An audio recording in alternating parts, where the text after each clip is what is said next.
What if the future of regional air travel isn't bigger, faster, or more luxurious, but smaller, simpler, and more frequent? What if the aircraft that actually fixes broken routes isn't a jet chasing Instagram likes, but an 11-seat piston airplane that shows up, does its job, and goes home without drama? That slightly uncomfortable question is exactly where the Tecnam P2012 Traveller lives. The P2012 isn't built to dominate headlines or win ramp beauty contests. It doesn't chase speed records or luxury points. It chases something far harder, making short, forgotten routes profitable again. No ego, no hype, just repeatable, boring success. And in aviation, boring is a compliment. Why the P2012 exists at all. And to understand the P2012, you have to understand what regional aviation lost. Over the past 2 decades, many small airports were slowly abandoned by airlines. Routes disappeared, not because people stopped needing to travel, but because aircraft became too large, too expensive, or too complex to operate profitably on thin demand. Tecnam didn't design the P2012 to compete with jets. It designed it to replace aging commuter aircraft and reopen routes that had quietly died. This is an airplane built for short legs, multiple daily cycles, fast turnarounds, and predictable operating costs. In other words, it's designed for real-world transportation, not aspirational flying. The P2012 seats up to 11 people, typically flown as 2 crew plus 9 passengers in commuter configuration. That seat count is not accidental. It sits at a sweet spot where an operator can fill the cabin consistently without needing hub-level demand. For small communities, islands, and secondary city pairs, that difference is everything. A mini airliner by philosophy, not marketing. Calling the P2012 a mini airliner isn't just a catchy phrase. It's about how the aircraft behaves operationally. Everything from the cabin layout to the door placement is designed around airline-style flow rather than private aviation habits. Instead of squeezing passengers into a personal aircraft cabin, the P2012 uses a commuter-style interior with a central aisle and practical seating. Boarding is straightforward, baggage handling is simple, turnarounds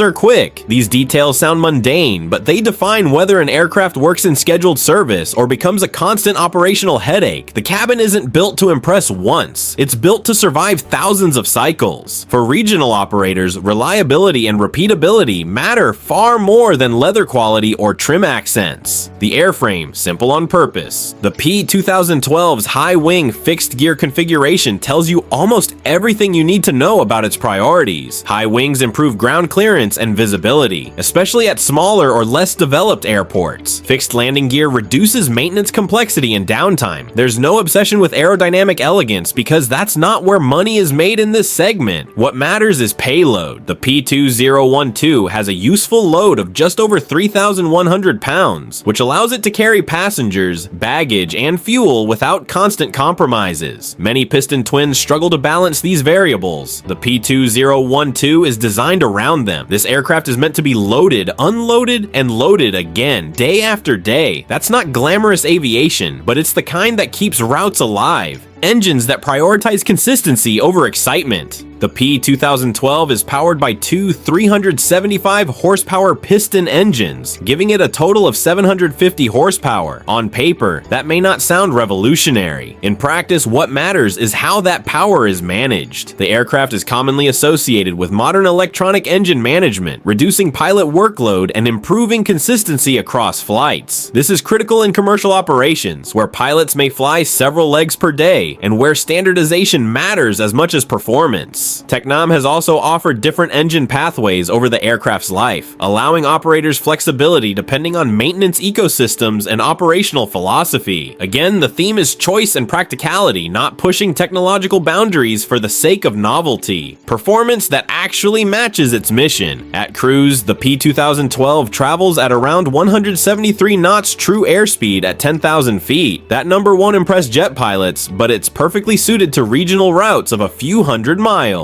Faster speeds wouldn't materially improve door-to-door travel time on these missions, especially when you factor in climb, descent, and ground handling. The aircraft's range of approximately 950 nautical miles means it can operate multiple legs without refueling, adding flexibility to daily schedules. Its service ceiling of around 19,500 feet keeps it comfortably below pressurization requirements while still allowing it to fly above much of the weather weather that disrupts low-level operations. Where the P2012 truly shines is runway performance. With takeoff and landing distances well under 3,000 feet, it can operate from many airports that are completely inaccessible to larger aircraft. This is the heart of its value proposition. Every short runway it can use represents a route that could exist again. The cockpit. Inside the cockpit, the P2012 continues its quiet professionalism. Modern integrated avionics, commonly the Garmin G1000 NXi suite, dominate the panel. This isn't about looking advanced. It's about reducing workload, improving situational awareness, and maintaining consistency across crews. For operators, avionics standardization matters. Training costs drop, transition times shorten, safety margins improve. The P2012's cockpit is designed to feel familiar to pilots coming from other modern commercial platforms, not like a throwback requiring constant attention. The result is an airplane that feels calm to fly. That calmness translates directly into smoother operations, fewer errors, and better passenger experiences. The economics behind the design. One of the most misunderstood aspects of the P2012 is its pricing. Despite frequent online claims, a new Tecnam P2012 has historically been reported by major aviation publications at around the mid-$2 million range, not $1.4 million. The lower number often circulates due to confusion, speculation, or used market assumptions, but focusing only on purchase price misses the point. The P2012's appeal lies in operating economics. Two-piston engines burn significantly less fuel than turboprops. Maintenance is simpler, parts availability is broader. Insurance and training costs are generally lower than turbine alternatives. For operators flying short routes with frequent cycles, these savings compound quickly. The aircraft doesn't need to be cheap to buy. It needs to be affordable to run. That's where the P2012 makes its case. A platform, not just an airplane.